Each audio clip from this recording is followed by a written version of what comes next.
સત્સંગ સાગર યુટ્યુબ ચેનલમાં આપ સૌનું હાર્દિક સ્વાગત છે। શ્રી ગણેશાય નમઃ, માતા સરસ્વતીને નમઃ।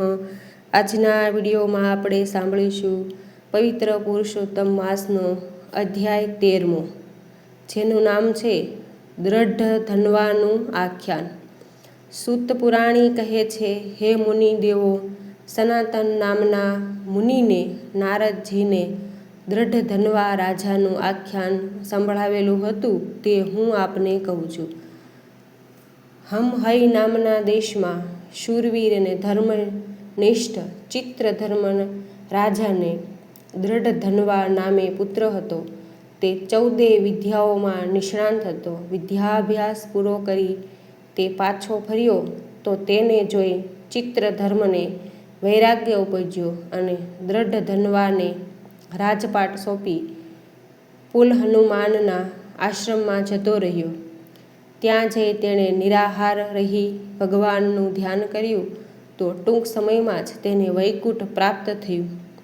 પિતાને સદગતિ મળતા દ્રઢ ધન્વાએ પિતાની કર્મક્રિયા કરી અને નીતિપૂર્વક રાજકારભાર ચલાવવા લાગ્યો। પછી તેના વિવાહ વિદર્ભ દેશની રાજકુમારી ગુણવતી સાથે થયો। તે અત્યંત રૂપાળી અને ગુણિયલ હતી। તેને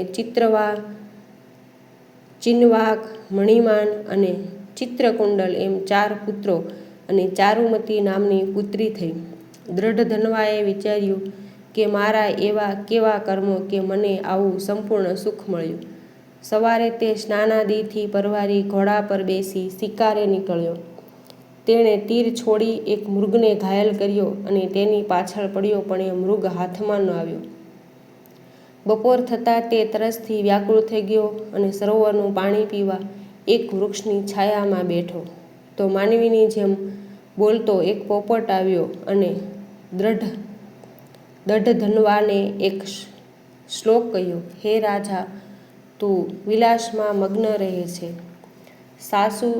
સાચું શું છે તે વિચારતો નથી, તો જીવનની એકમાત્ર સિદ્ધરૂપ પરમાત્માને શી રીતે પામી શકીશ? આવો સુંદર બોધ સાંભળી તે પોપટ ઉપર પ્રસન્ન થયો। તેને લાગ્યું કે આ પોપટ સુખદેવજી તો નહીં હોય, પરીક્ષિતની જેમ મને પણ આ સંસારમાંથી તારવા તો નહીં આવ્યો હોય। રાજાના રક્ષકો ત્યાં આવી ચડ્યા। ત્યાં તો પોપટ અદૃશ્ય થઈ ગયો। રાજા નિરાશ વદને મહેલમાં પાછો ફર્યો, પણ પોપટનો ઉપદેશાત્મક શ્લોક ભૂલી શક્યો નહીં।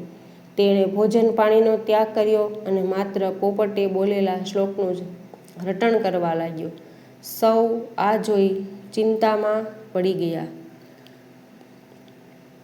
બોલો શ્રી પુરુષોત્તમ ભગવાનની જય।